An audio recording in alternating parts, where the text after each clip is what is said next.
Okay, everybody, I'm here today with my friend Amit Musaei, and we are going to be talking about his recent firsthand experience with the terror attacks that took place in Israel. And I just believe it's so important for Americans and for pretty much everybody to hear what's really going on so that we can navigate this subject in a way that really takes everything that needs to be taken into consideration. So, Amit, I just want to thank you so much for joining me and setting some time aside for this podcast. Thank you very much for inviting me to this podcast, Kyle. I appreciate it. So I was in Israel with Amit this past January and got to spend 10 days with him walking the land. And it was just such a privilege. He's highly knowledgeable, but he also has a very big heart. And so I know you guys will enjoy this interview. So Amit, I assume we should just jump right in. I think you can kind of give us the rundown of what was your firsthand experience in this whole situation. I know that you were on CNN, so it was quite an experience that I think people need to hear. Yeah, I was also on Fox twice, and I think other networks which are maybe smaller. Yeah.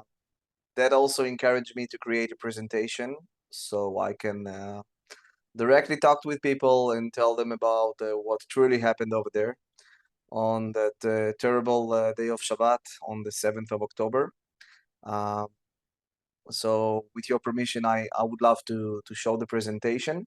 Absolutely. And I hope this would help people to get to be educated about the truths that happened here on Saturday, as the voices we hear right now, the media that I'm exposed to, I see tons of lies, and at least for your viewers, I would love to make it clear. So thank you again for giving me this opportunity to do this, Absolutely. Kyle. I'll start by sharing my screen, and I'd like to walk us through first the land of Israel, the state of Israel, and then we'll zoom in towards the Gaza Strip where those things have happened. But before we'll do that, just as a blessing for all of us and a blessing for adults, children, and babies that had been abducted and held as hostages in Gaza. Yeah. And we hope for their peaceful return. Yes. Also, we are praying for the peaceful return of our soldiers who are now dealing with many fronts, not just Gaza, but also we are dealing with another terrorist organization in Israel's north in Lebanon. So I'm gonna read the Song of the Ascents, Psalms 121. I'm gonna do it in Hebrew, and then if you want in your hearts, you can sing it or pray it in English. שיר למעלות, אשא עיניי אל ההרים, מאין יבוא עזרי, עזרי מעם השם, עושה שמיים וארץ, אל יתן למות רגליך, אל ינום שומריך, הנה לא ינום ולא יישן שומר ישראל. השם שומריך, השם צילך על יד ימינך. יומם השמש לא יככה וירח בלילה. השם ישמורך מכל רע, ישמור את נפשך, השם ישמור צאתך ובואך מעתה ועד עולם. Amen. Amen. So, quickly, Israel, we are sharing borders with a few countries. All of them have been hostile to Israel in the past, and with, I would say, recent developments since the 1967 war, there have been some developments. So this is the border with Lebanon, and that's very approximate what I'm doing right now. Lebanon is a hostile state to Israel. This is the border with Syria, which also is hostile to Israel. With Jordan, that's the longest border that we have. That's the border with the state of Jordan, which we have a peace treaty with, but it's what we would consider a cold peace. And even a cooler peace is with Egypt. So the green line here is the border with Egypt. And you can see that the border is not stretched all the way to the Mediterranean Sea, which is the big body of water we see here.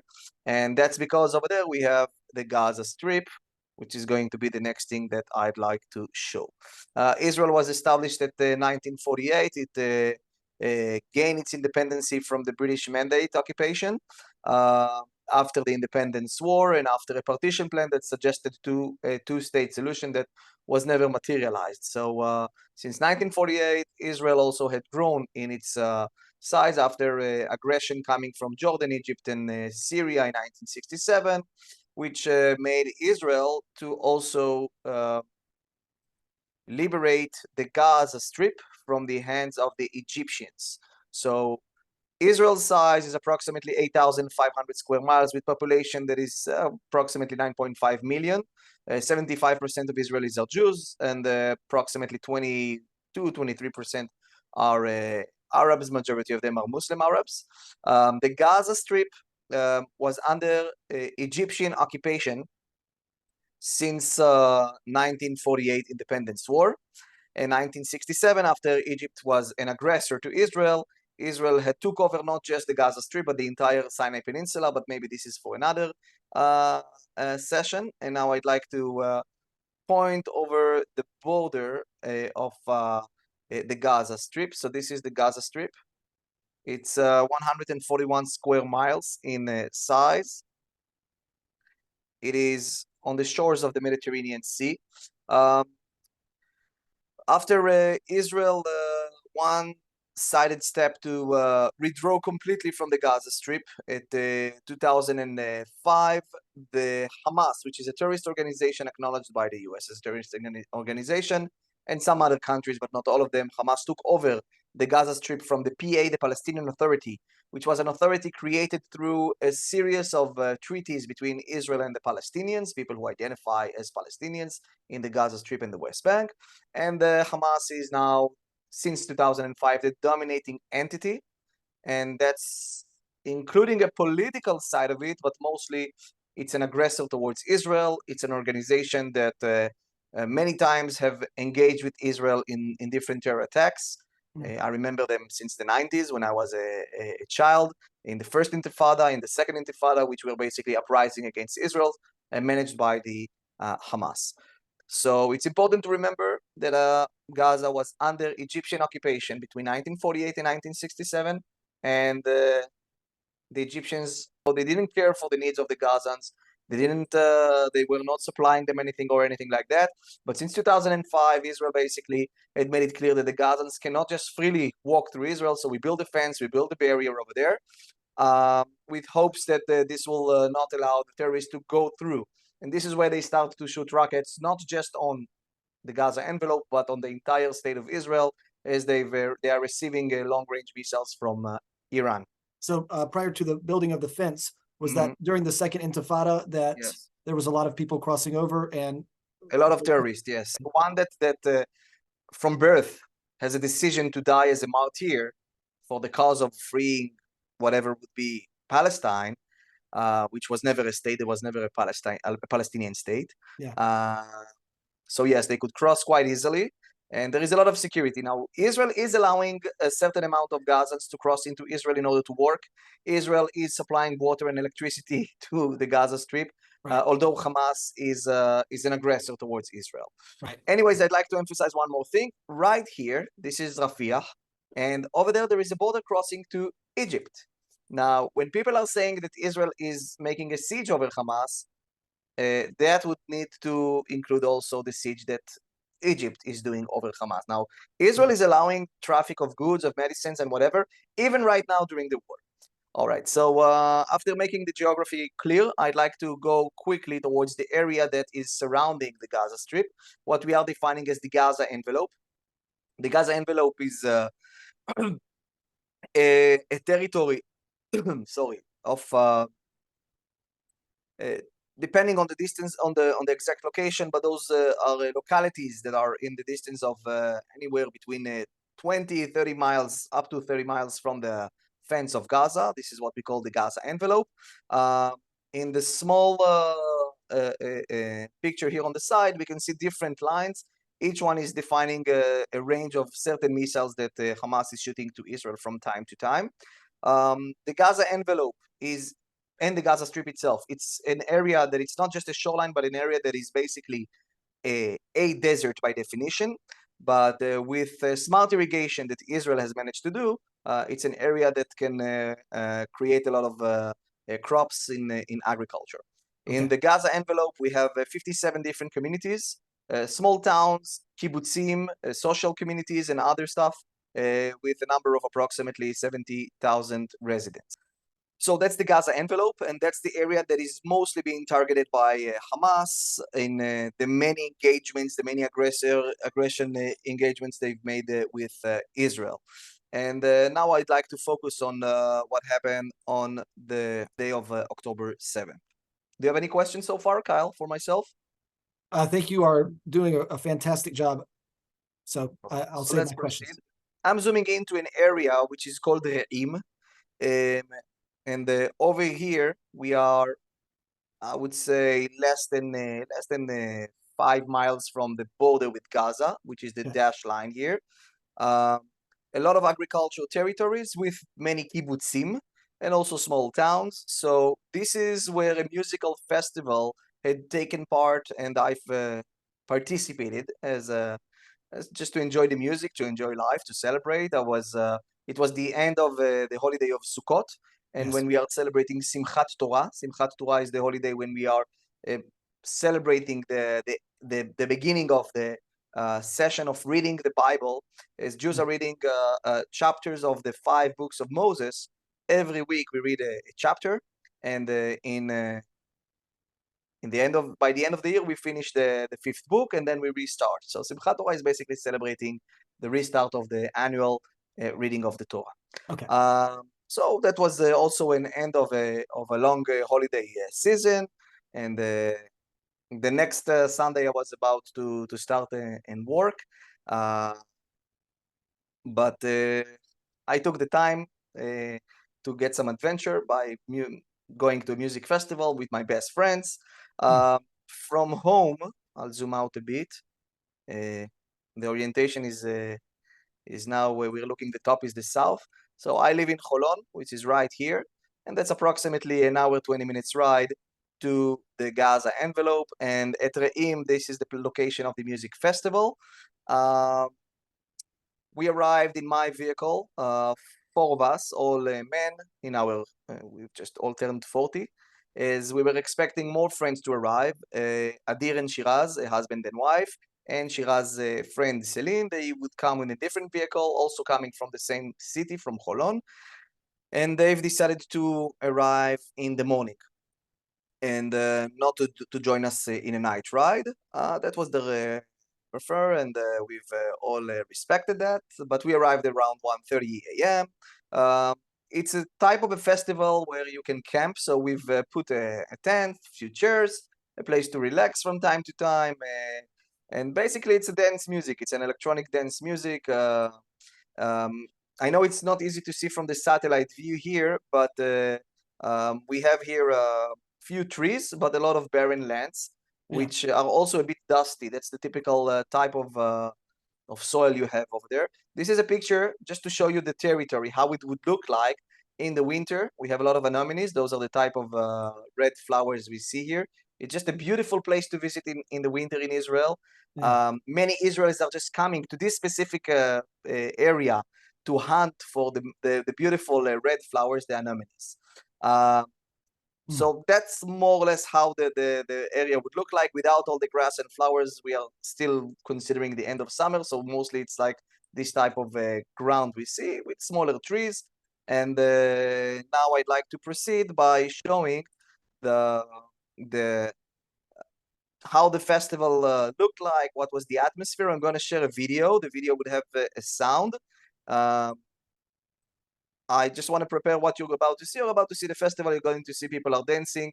And then the most important thing to understand is that the music stopped and we start running. So let me play. Video is shaky because I'm holding the phone and recording.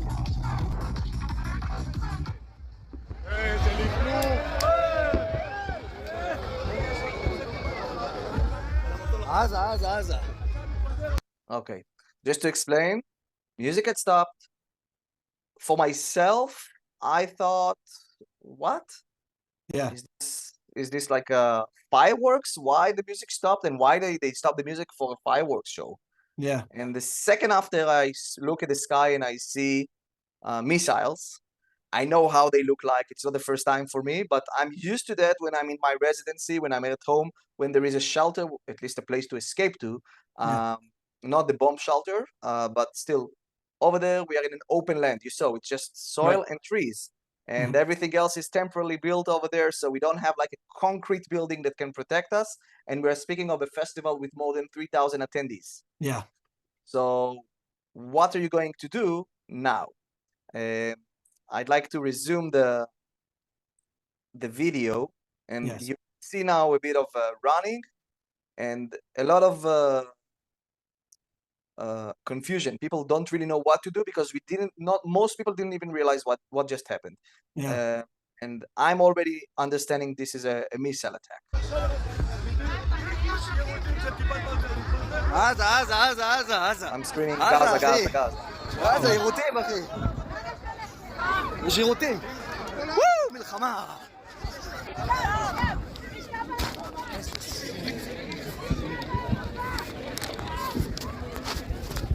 אתה מבונן עליי, אחי. בסדר. שיהיה בסדר, אחי, הכל טוב. I'm trying to give comfort to my friend who was in the video earlier. We see people lying on the ground. This is basically what you should do. That's the drill. You Yeah. lie on the ground, you cover your head. And telling you the truth, you can only pray because there is Right. nothing really to protect you. And if a missile will hit the ground here, we are doomed. Yeah. But after a while, looking at the sky, realizing what really happens is that most of missiles are going above our heads as they are aimed for the longer distance to cities like Tel Aviv, to my home. So now Yeah. I'm also worried to my own family. I'm a father. Yeah. I'm married. I have 3 daughters. I have Gaia. She's 10. I have Rom. She's almost 8, and Zohar, which had just recently turned 5. We celebrated their birthday actually the same weekend, the Friday before this Saturday morning. The time here is about 6:30 a.m. I'll just quickly resume the rest of the video. You will see a young girl that is coming and not really understanding what to do. She's complaining she needs to pee, and we tell her, pee on yourself, just lie on the ground and cover your head. That's the most important thing to do right now. מה לא? תשכבי. תשכבי, תשכבי, תשכבי, תשכבי, תשכבי. בורח לי פיפי. בסדר, תעשי. תגידו לי סתם. תשכבי על הרצפה. תשכבי על הרצפה, תגונני על הראש. לא, לא, באמת. אנחנו איתך, הכל טוב. תשכבי על הרצפה, אני אחות. מפחדת רגע. תשכבי על הרצפה. אני באמת מפחדת. שימי ידיים על הראש. אני בהתקף לב נראה לי. אז לא, הכל טוב. תעזבי את אני הטלפון. צריכה למצוא את חברה שלי, אני לבד פה כבר שעתיים. יאב! בואי, בואי, בואי, בואי. שימי ראש על הרצפה. אני מפחדת. אין מה לפחד, תשגעי. רגע, הכל טוב. Now securities of the festival are starting to scream in the background, get up and evacuate. Wow. אימא'לה.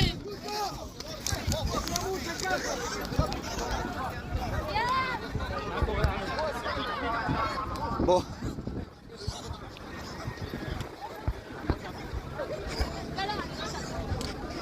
מה זה יעזור לי העץ, אחי? לא יודע. העץ לא... זה הטבע, הטבע השומר. איזה טבע שומר, בוא נעוף מפה.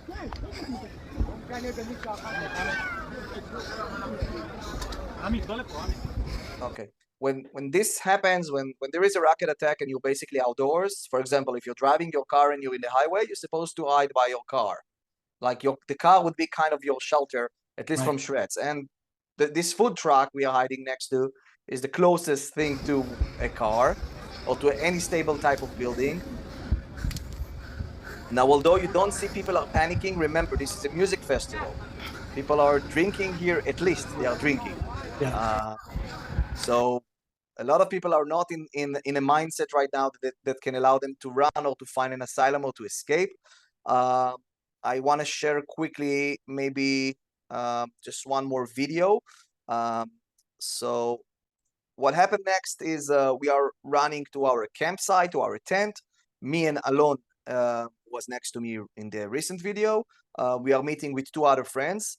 I'm calling the other vehicle that's supposed to arrive with Adir, Shiraz, and Celine. And I asked them if they're all right because the missiles are all over the Gaza envelope. And I know they're supposed to be close enough, close by.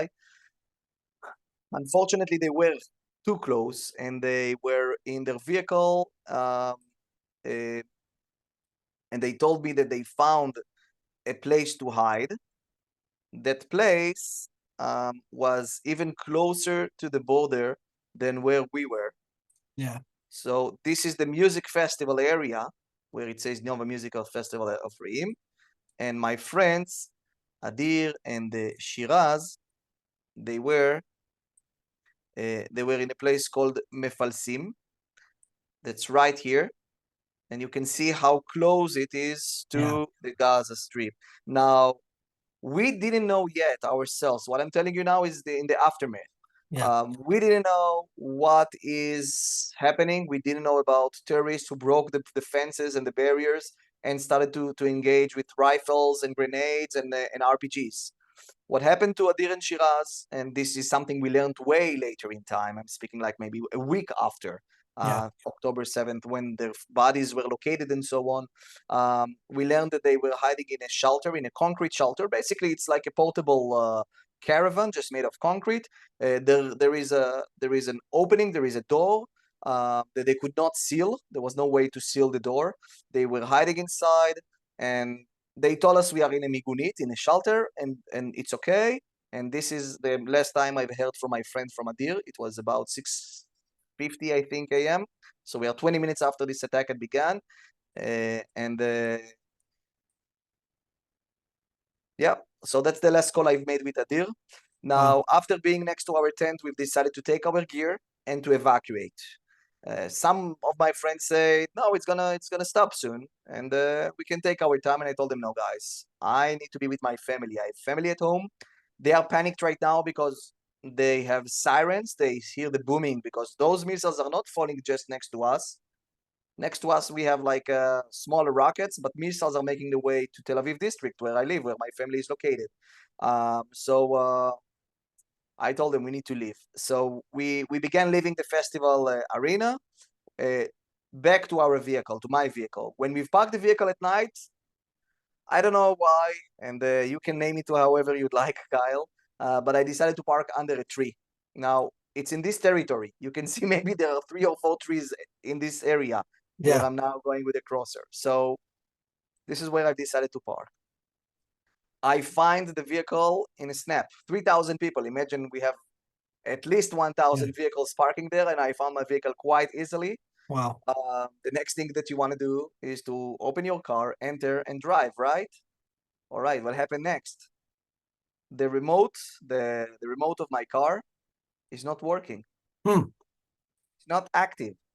No battery. I knew that I had to replace the battery soon.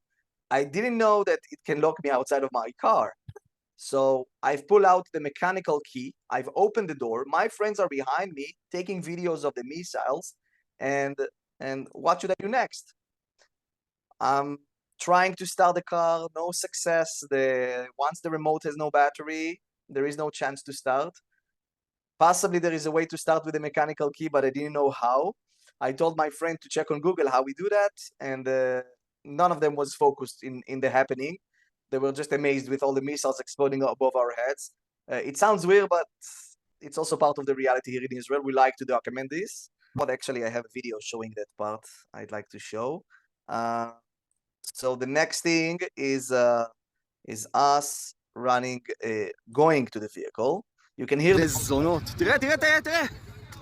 הכי רחוק ממך בעולם, בואי. זה רחוק שנות אור. זה רחוק 1,000 שנות אור. לא נפחד. בוא נבין, אלון צריך לברוח לפה, אלון. שואו. אחי, רשישים יכולים ליפול עלינו. לא יודע מה לעשות, בוא לאוטו.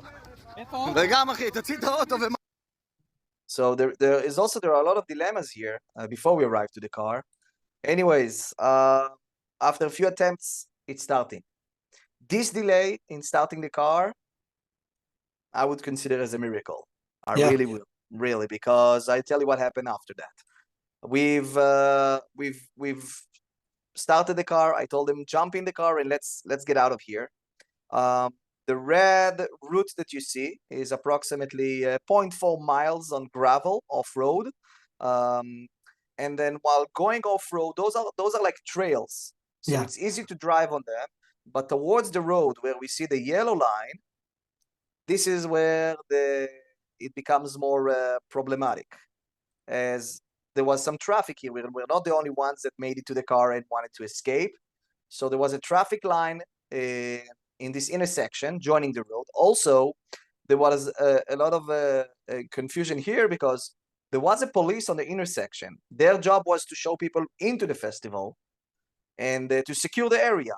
Not a lot of police. It's just a festival. Right. And no one knew what's happening next, but they told us that we cannot turn to the west, which is basically the way back home, but we'll have to turn east. So I've managed with my four-wheel drive, I've managed to bypass, you can see I've made a bypass here, the traffic and merge into the road, and we started a quick escape. Time here was approximately 7:10. We are calling Shiraz, which is Adir's wife, and she tells us that they are in Mefalsim, where I've just showed you, and that there are shootings, and the call was finished. That's 7:10. We proceed with our drive. Somewhere approximately here in those wheat fields, we see a white Savannah. You know what's a GMC Savannah, right? Yep. All right, the white Savannah van. Yeah. On the side of the road, no windows, all windows were broken. We don't realize yet. I thought maybe a missile hit the road, something like that. Maybe they've escaped and we're trying to find a hiding spot. Maybe they are hiding behind a vehicle. But then Alon, my friend, he said, I saw a body over there. And then because I was driving, I think they wanted to lower my panic. So they told me, no, body's nothing, Amit. Everything is okay. Keep on driving. And we've proceeded. I've made a decision, which maybe is another miracle, I don't know, to not proceed straight forward with the road here, which is the more, I would say, the highway. It's basically only 2 lanes, but it's a rural area. And I took this turn, which is not like a very popular road. It would lead you, basically takes you to nowhere. But that was the right decision because I told him, I'm driving away from Gaza. My goal is to drive northeast toward the rising sun. So the next drive is the yellow line, and that brought us here to this location here. This is a place that I'm familiar with. It's a pit stop. It's a gas station. That's the gas station. We have here a coffee place, a restaurant, and also a bomb shelter. This entire area is regular to those missiles attacks. So we've parked the vehicle right here. And I told them, let's step out. Let's hide in this building. This will give us protection. As we are coming out of the vehicle, we hear shooting from an automatic weapon. That's the first time we heard shootings, not missiles. People here told us, come immediately, duck down, there is a terrorist here. And I don't want to make this story too long, but we were hiding inside the kitchen of the coffee place here for almost 2 hours. Some people were hiding here in the bomb shelter. I think altogether there were approximately 80 to 100 people hiding in this area. Some were outside, some were inside. There was only 1 police officer and 1 armed civilian. I know that the weapon approach in the US is a bit different. In Israel, you wear a weapon only for protection, and you need a license, and usually it's just pistols. It's not rifles that we carry. There is no like hunting in Israel or anything like that that would need you to have a weapon. So anyways, that was the only security we had. I've prayed for my life immediately when we arrived because I saw death in front of me. They tell me there is a terrorist hiding somewhere. It could come in any minute and kill me. And after a while, we start receiving news to our phones. I didn't have my phone with me. I left it in the car. The car I left ignited because I didn't know if I can start it again. So we were hiding here for 2 hours. I've received some pictures from the security cameras in the kitchen. I didn't include it in the presentation yet. Sorry for that. But imagine the kitchen with about 40 people inside, another 50 people in the bomb shelter here. Some people are just walking around because they cannot be in closed spaces. There is no AC or anything like that. The kitchen was not even open yet for work. And we just hear rumors about terrorists that are in Sderot, which is a nearby town, and they are in other places, and they come in pickup trucks. With our friends, we lost any type of connection. And after 2 hours, we saw a group of soldiers. One of them was wounded. A bullet hit in behind his knee. And the other soldiers had told us that we need to evacuate from here and we need to proceed to Tselim, which is a kibbutz. So far, we've escaped about 8 miles from the party area, and now we're expecting another 8 miles drive. It was not easy to take the decision if to go to that place. Although there were soldiers, they gave us no assurances that the road is safe. They told us here it's not safe, over there it's safer. Right. And that's it. We've decided after about 2 hours being here, hiding here, to proceed. So the next drive is about 8 miles. It's this purple line. We're driving between. It's just a beautiful area, Kyle. I must tell you. I know it's usually it's off the beaten track. It's off the interest of groups that usually I lead to Israel, groups that are coming to study the Bible. But this is also part of the biblical land. This is Right. an area with. This is the area of Abraham and Isaac. They Yeah. were in this desert. This is the routes they took to Egypt. Anyways, this is Wow. Tselim. Tselim, it's a kibbutz. And here we start to see finally some soldiers, some police. We're hiding in this kibbutz until the afternoons. We got some food, some water, and a lot of worry to our friends that had we had no connection with them.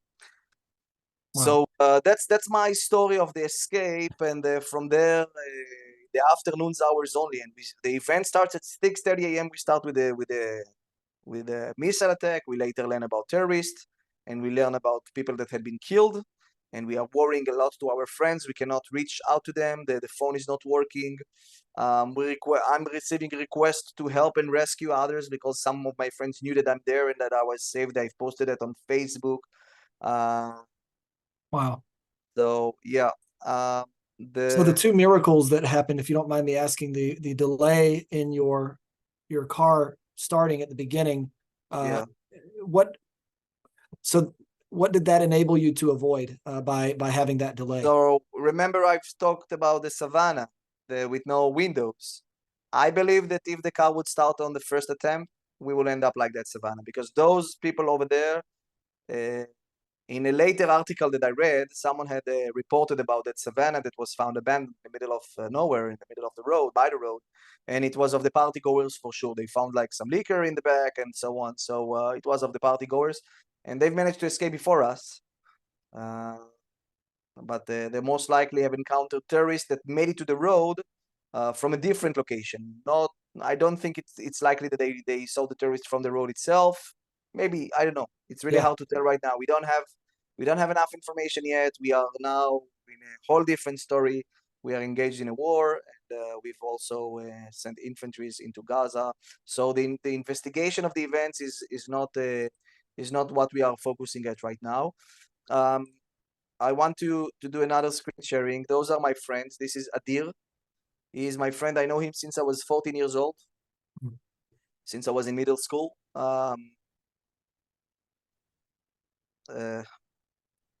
We became very good friends in our early 20s. And yes, 2013, 2011, sorry, 2011, he already was married to Shiraz. And our families are so connected because first we live in the same town, live in the same city. It's a small city. And when me and my wife Meital had Gaia, they had Goshen. They are only 6 days different from each other. So Gaia was born on September 10th and Goshen was born on September 16th. Wow. They So they're both very just close. celebrated their 10th birthday. And also they went to the same, they go to the same school, they're in the same class. And it's the same also with our second daughters, my Rom, which is turning 8 soon, and their Gili, that is turning 9 in February. So they are in the same classes. We do everything together. We as the parents, my wife is not really in the festival scene, but me, Adir, and Shiraz really like it. Yeah.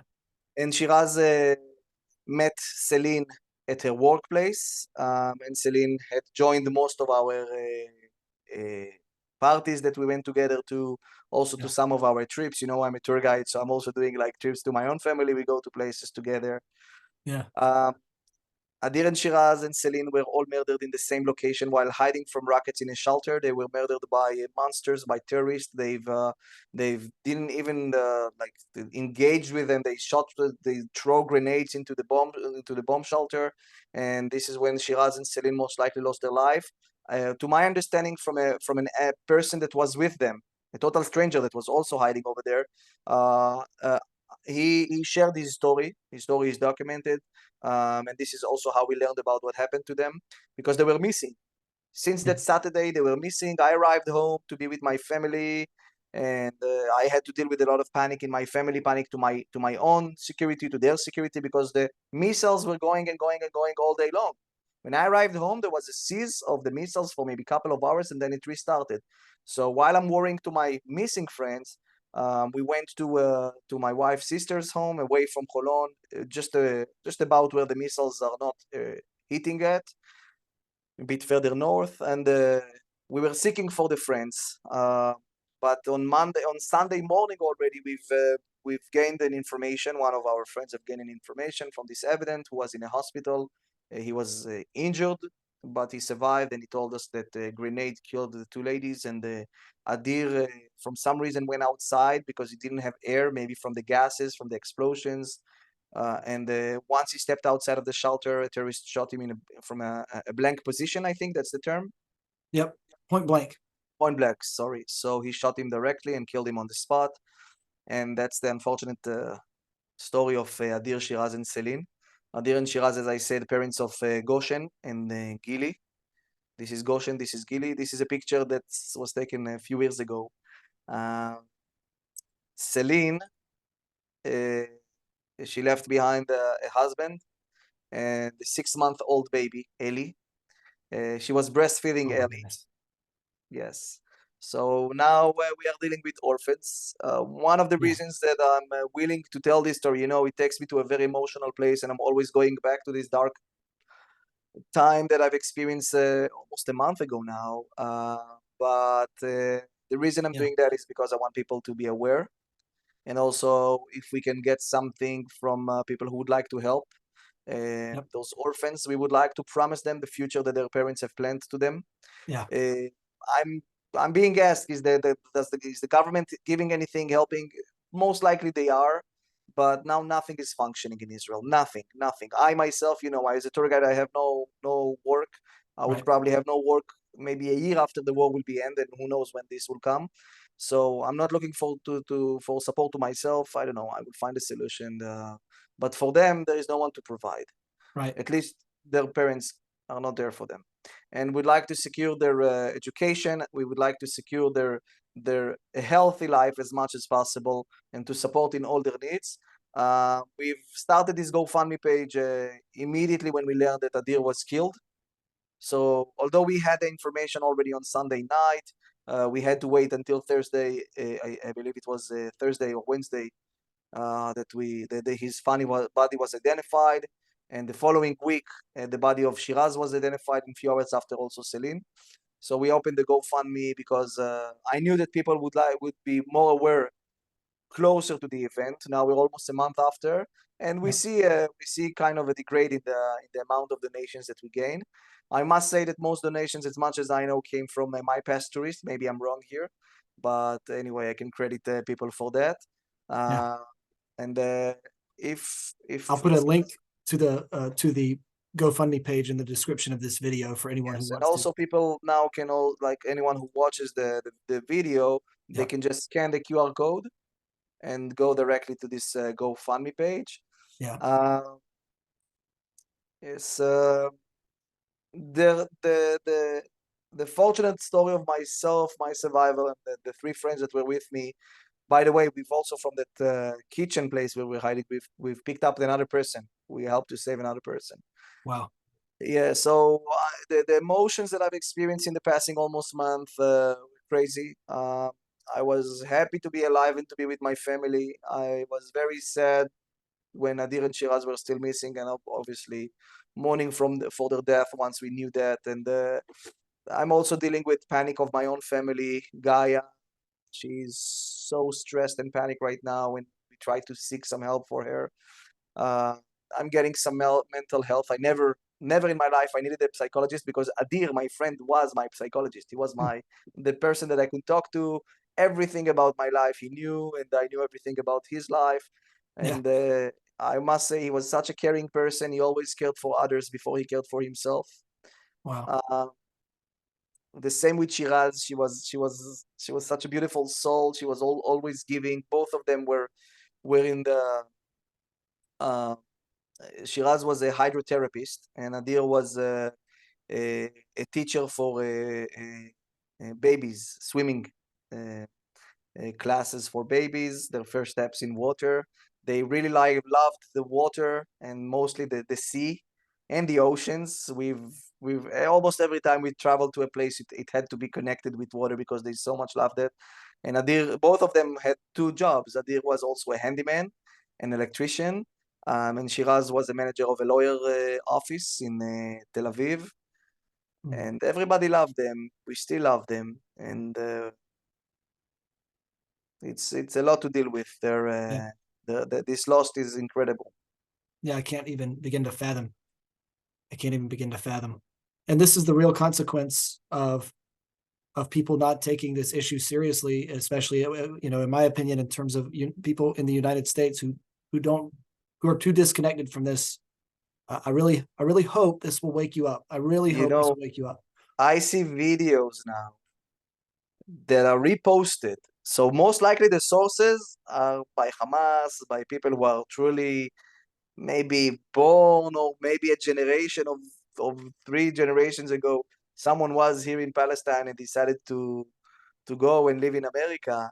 But I see those videos are reposted, and they are reposted by Americans, like people who live in America for generations, and they believe this narrative, which is a huge lie. Yeah. They say free Palestine. I say free Palestine. I support. Let's free Palestine. Yeah. But we need to free Palestine from terrorists. We need to free Palestine from. We need to free Palestine from anti-Semites. That's right. This is how we should free Palestine, and that's exactly what Israel is doing today.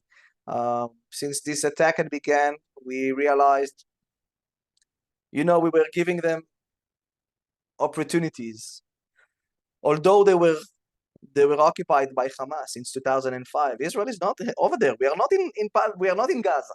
Right. No Israelis in Gaza since 2005. Yeah. And still they want to free Palestine. Hamas took over. They make their life miserable. The leaders of Hamas, are not in Gaza. They are in Dubai, in Qatar. They're having fun. They're worth billions of dollars. Billions of dollars. They have more money than Oprah Winfrey, okay? Yeah. They are very rich. And how they've made their fortune? By abusing the poor Palestinians in Gaza, the civilians in Gaza. How they've made it? They took the advantage of controlling the only the traffic coming to Gaza. They say we are in siege. They are not. Israel can send them everything. Egypt can send them everything, but they decide to say we are in siege. They bring everything. All the commerce is made by tunnels they dig under the Gaza Strip, tunnels of miles and miles long, and all the commerce is being made through these tunnels. And obviously, they take a commission. They take a lot of money to provide people with kitchen essentials, food, drugs, whatever you can think of. And this is how they became so rich. Now, to protect their money, that's how a terrorist organization works. They need to be armed, so they found a cause. Okay, let's blame everything on Israel. Yeah. Every time they had a turmoil in their inner politics, they were shooting rockets to Israel. Wow. And Israel is allowing Qatar to bring them tons of dollars in, to let them breathe, to let them develop. We want to see them developed. We want to see them rising to a big power of economy. Yeah. But we will not allow any more aggression. That's right. Yeah. And if I could, I would go and participate in this war. Unfortunately, from different reasons, I can't. Right. So I'm doing everything I can for people that I know, at least. Yeah. Hopefully in the future I will find more. I don't have enough oxygen. I don't have enough oxygen running in my body since this all occur. Yeah. I'm now treating myself. I'm trying to find some health to my body physically and mentally. Yeah. And hopefully by the time I will be more healed, I can support more Israelis. Now I'm trying to support as much as possible in Goshen and Gili, my friend's daughters, and also in Eli, 6-month-old baby that is now taken by only her father. We've bought some clothing to them. We've made sure the baby will have food, but they are not even in the situation to ask because they Right. don't know what they need. Right. Yeah. So raising money is the only opportunity that I can think of right now. Yeah. I have so many questions going through my head. I think the most logical one connected to what you were just sharing is, what is the average Israeli? What is their life like currently? What are people doing right now in the middle of this? I would say that most people are. Some people had resumed to their workplaces. Uh, the problem here is that I'm going to translate directly from Hebrew. Everybody knows someone who knows someone, at least. Yeah. And we are speaking of, that's an approximate number because we are still counting the bodies. The bodies are still in the process of being identified. Yeah. But they counted the body sacks. Yes, they don't identify all the bodies yet because some bodies have been so abused. They've burnt after killing. They've burnt by like they've burnt people alive, uh, and the fire was ongoing. So there is nothing to identify. They identify by teeth if that's possible. Sometimes by jewelry, and this is a very very long process. I'm sorry to be so graphic about it, but No, it's okay. listen, there are pictures that are running in the web. I would not like it's the best way to convince, but Right. it's also something that would make an injury to your own mental health. I know that because I unfortunately was exposed to some of them. Right. Specifically today I was, and someone sent me a link. They didn't give enough of a trigger warning, Right. and I saw the atrocities of those monsters that also killed my own friends. And yeah, I don't know if I've answered your question No, even. I'm I sorry. think you did. Yeah. So We need everybody to has remember somebody the who needs. numbers is about 1,400 that had been murdered, and we have a number of approximately 230 hostages. Some of them, by the way, are non-Israelis. Yeah, American In the citizens. festival specifically, there were a lot of guests that came from Brazil, Costa Rica, I believe maybe even from the US. Anyone who Yeah. is a fan of this music, it was a huge festival. Yeah, that's a lot of people there. Now, Yeah. this was during the Feast of Tabernacles, right? So do a lot of people go into those areas or during that time of year? Not specifically. Okay. Well, you know what? I'll tell you this. I've told you about the festival that I attended, 3,000 people approximately, and those are just the attendees. I'm not speaking about security, logistic Right. care, food, and others. There was another small music event. I don't know how many attendees were there. I think in the hundreds. I mean, I was in a funeral of one of the attendees of that music event as well. And as an American, you're probably aware of the Burning Man Festival. So we have something that is similar in the atmosphere, and it was supposed to happen in the week following, but still they were starting to make the camping site and everything. I've heard there were approximately 400 people over there as well. So I would say not because of like the Feast of Tabernacle is just a time of a festival. You go Right. places, there are parties, there are Yeah. events, and so on. So yes, but it's not just have to happen over there. Right. I think, yeah, it just happened that there were a lot of people in that area on that Yeah. specific date because it was part of the holiday. And while you were there at the festival escaping, there eventually was gunfire and people were fired upon by assault rifles. Is that correct? Yes, yes, not just assault rifles, also grenades and RPGs, and the cornet missiles, which are very accurate missiles. They can break a tank. Actually, there was a tank that came to rescue, and the terrorists have killed almost the entire men in the tank. 5 of them. One of them I know that made an escape. They came with way more deadly ammunition. The ammunition that the security of the festival had held. Most of the security in the festival, they had pistols, not rifles. Possibly an M4 but they've came with huge machine guns on their pickup trucks. They've came, every one of them was armed with an AK-47, maybe some M16s that had been stolen from the Israeli army bases. That happened as well. They've broke first. We shouldn't. There were so many of them. So some of their mission was to destroy the army bases by the fence, which have helped the rescue for all of us who were there. And some have made it into the kibbutzim, to the localities, burning people, burning everything. Two of the kibbutzim have lost at least a quarter of their community. So if the community was approximately 400, 100 had been killed in one locality. Imagine how many funerals one person of the kibbutz had to attend, because they all live together, they all know each other. It's a small community. Babies that had been murdered, bodies that had been butchered. It's atrocities that we... Yeah. This is why we say that Hamas is ISIS. They act like ISIS. They are not a political entity. They are not an education organization. They are not Free Palestine organization. They are organization of murderers, killers, came Yep. to butcher people who wanted to live their life, and specifically in the festival where I was, to celebrate life and to enjoy, peaceful. Yep. And so yes, they've came into the festival. They shot people who were unarmed. You come to a festival with a weapon, you can't. Even if you have one, you can't. It's not allowed. So people had nothing to defend themselves, and the young ladies, and they also raped a lot of them before they've killed them. And some of the hostages, I believe, unfortunately, are being on a daily basis. Also the babies. We speak of young babies, months-old babies that had been, the mothers had been killed in front of their eyes, and they've kidnapped babies. Horrible. It's beyond horrible. I don't think people are aware, and I appreciate you being upfront and honest about what's really happening, because I think it goes to kind of what I think would be helpful in this conversation is like some of the key lies, I guess, that you've seen people believing, maybe that you could speak to just from someone who's there.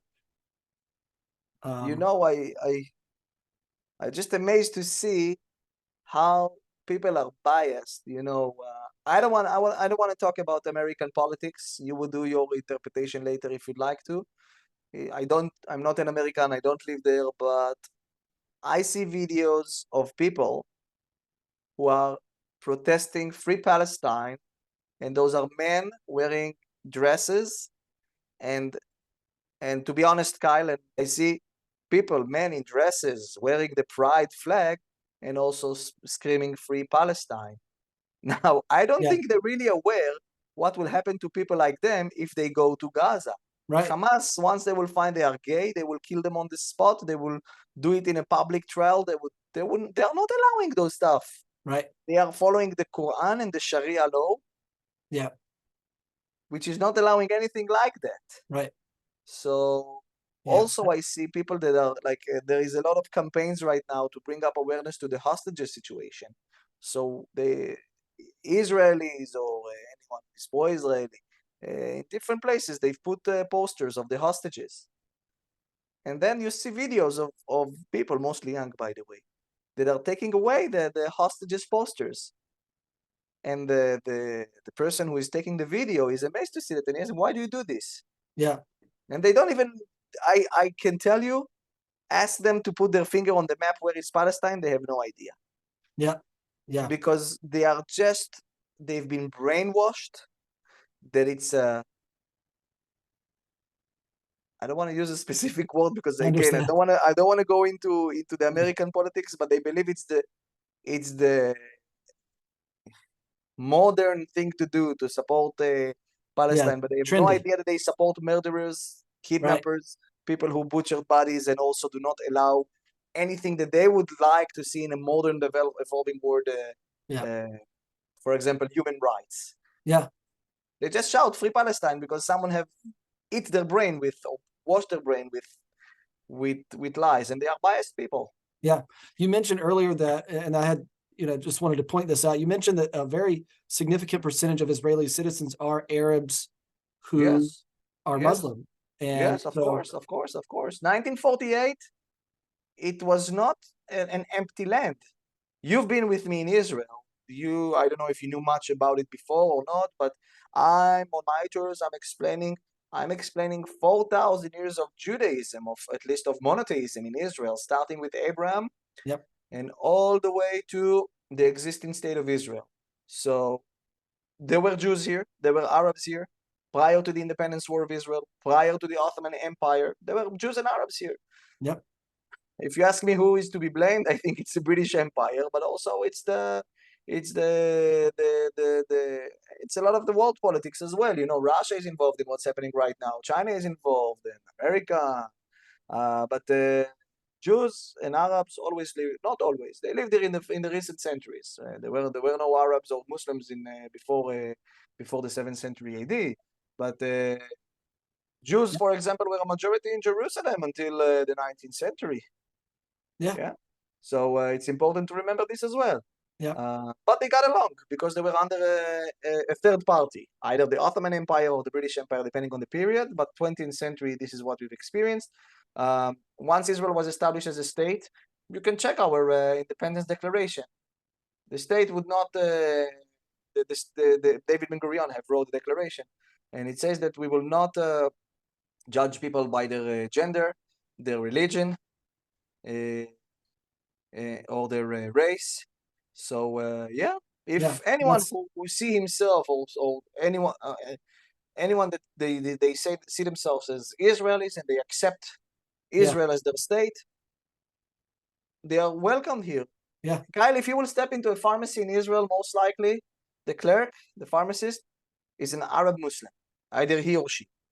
Yeah. Same with tons of the doctors that will serve you in our hospitals, in high positions. Yeah. What about the courts? We have a lot of judges who are Arab Muslims, male and female. Yeah. Also Christians, Arabs, by the way, but they are a very, very small minority. Supreme Court, we have Arab judges as well. Yeah. Yeah. Our parliament members, we have a lot of them, and some of them are calling against Israel from the parliament, which I don't think it's okay, but that's our democracy. Right. Yeah. If we were not a democracy, I trust you that there was no Hamas. Just today I learned about the leader of Hamas today, Yahya Sinwar.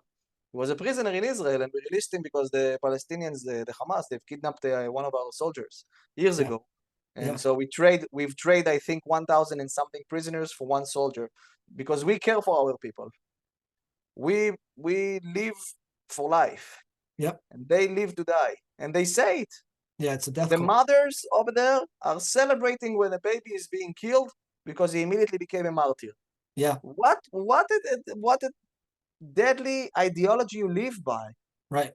What kind of life, what type of education? Look at the books by the way, books that the UN is supplying them is calling to kill Israelis, the UN. Wow. The beautiful UN. Yeah. United Nations, just don't anti-Semite United Nations, if you ask me. Yeah. And I see that because they've declared it.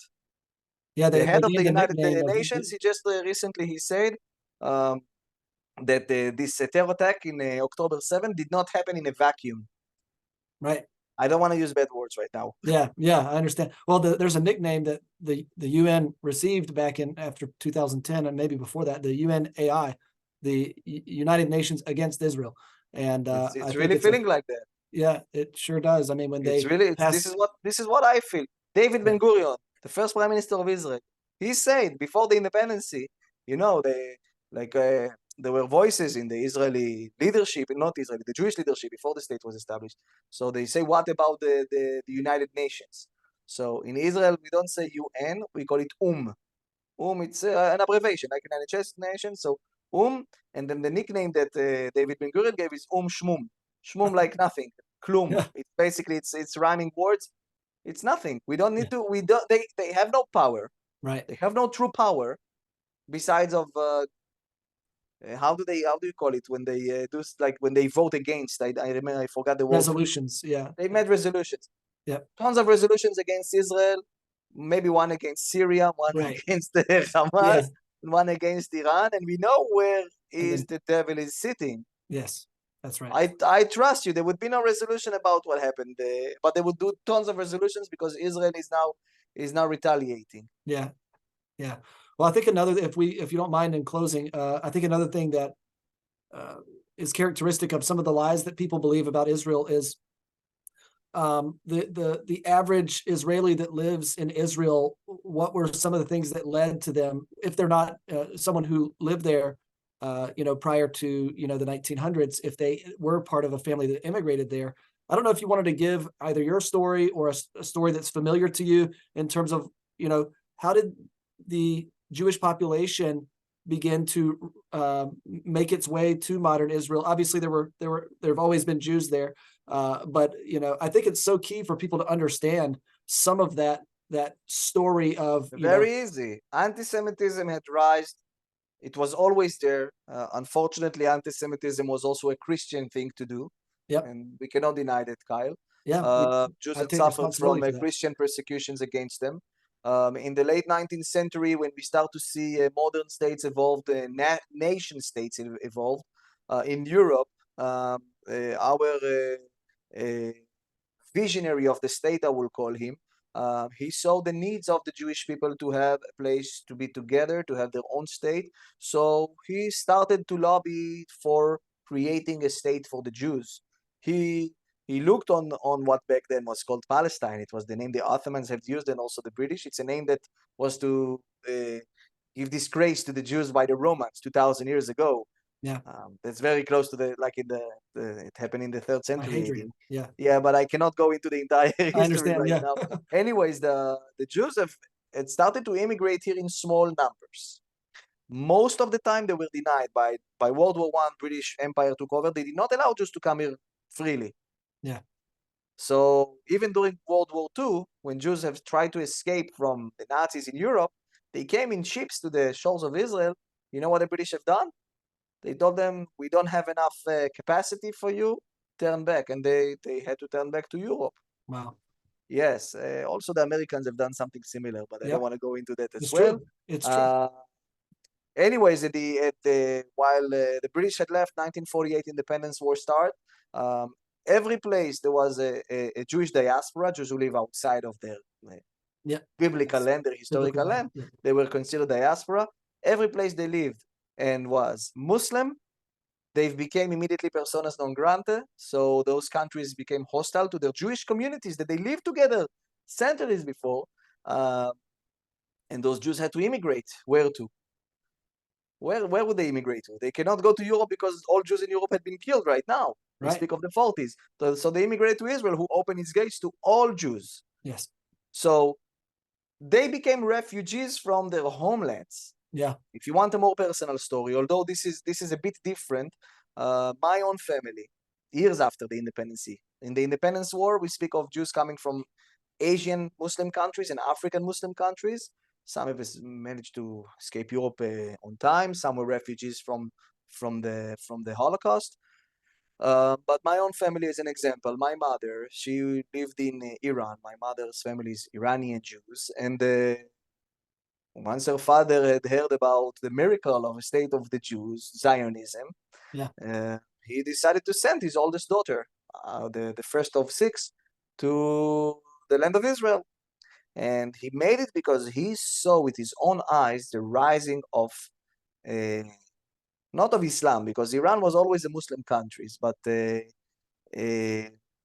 more radical Islamism. Yeah. Islamism, that's the word I was looking for. So he saw the rising of Islamism.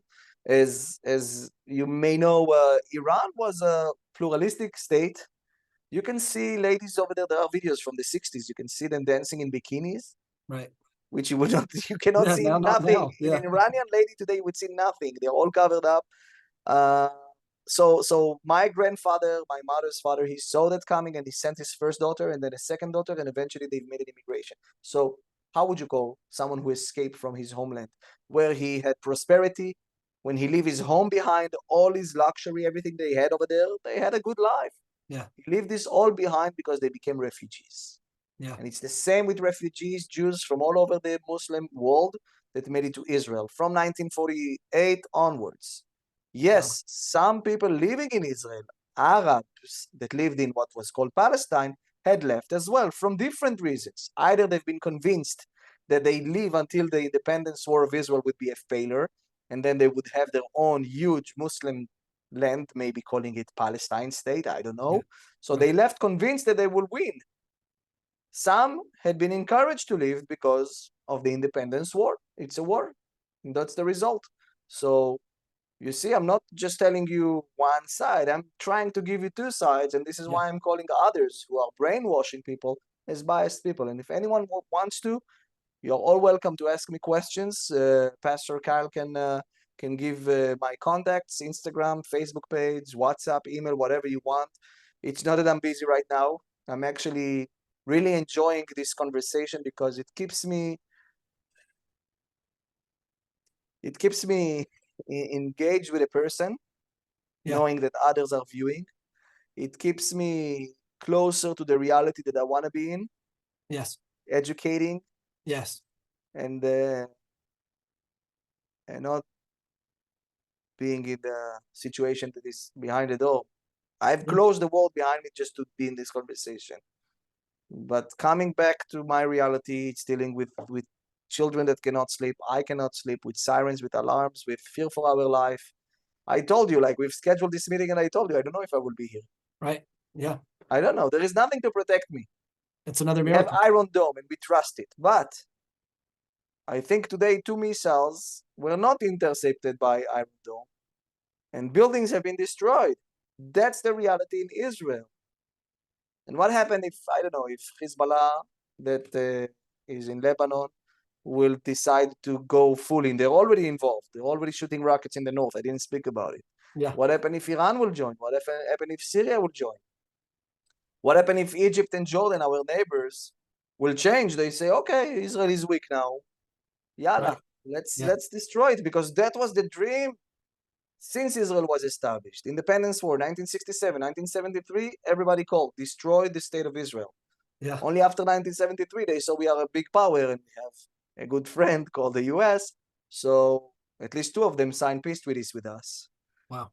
Anyway, Kyle, that's the reality now. It's a very sad, complicated reality. It's a lot to take in. I've been in worse situation in Israel before, but nothing was as close to what I'm experiencing right now. Being there, losing friends, not easy. Yeah. But I'm trying to do what I can for them, as I mentioned earlier. If anyone can donate to the GoFundMe, if anyone with greater means would like to give a greater support, just communicate with me directly. I can connect you either to organizations in Israel that take care of orphans, or if you want to skip organizations, so I can just give you a bank account number. This is my hope, to have someone who can deposit monthly. Then at least I won't have to worry about it, because when I said goodbye, both to Adir and Shiraz, they were buried on different days. I've made a promise, like that I will take care of the children, and I want to fulfill that promise. But unfortunately, I myself need the help. I won't be working in the upcoming months. I think it's going to be a year-long thing, because even after the war will be finished, it takes time to get confidence and to resume. You probably know how it is. You've been to Israel. You've came to visit after COVID.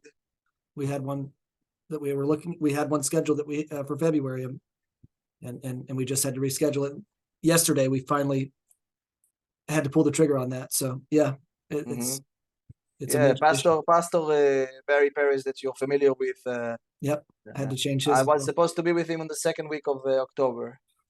We were planning, and yes, and January was fully scheduled with pilgrim trips to Israel, back to back. I was supposed to work nonstop. I don't. Well, it's still early, but I don't think it would happen. Well, as early as we're able to go, we're coming. So I know Eli and Barry feel the same. So we're with you guys, not just because of our theological convictions, but because we love you, and we love the Jewish people from our hearts, and we're going to do everything we can to help.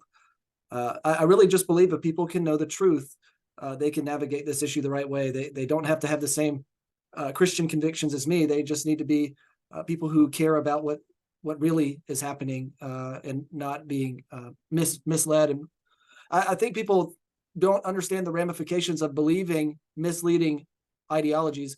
And the October 7th terrorist massacre is the real world consequence of people taking this subject lightly. And so I'm praying, and anyone viewing this video, I'm urging you to reconsider what you have believed about this, and understand how important it is to take these things to heart. So, Amit, I'm so glad that you. If we can, if Yes. you don't mind, I'd love to make another biblical reading. Yes, We started with one, so if it's okay, absolutely. I'd like to read the number 623. It's a priestly blessing. Amen. יברכך אדוני וישמרך, יאר אדוני פניו אליך ויחונך, ישא אדוני פניו אליך וישם לך שלום. Amen. Amen. Thank you so much, Amit, for. Thank you very much. Thank you for anyone who watched this, and I don't know if it would be possible to make it a shareable, but share as much as you can. Tell the people about this evidence that I gave you. Let the world know. Let your friends know. Let your neighbors know. Yes. You can give them an abbreviation of what you've experienced watching this video, as long as you spread it, as long as you educate others as well. Thank you so much. Thank you, Kyle. Thank you for this opportunity. I appreciate it. It's my pleasure. Thank you. All right. Alrighty.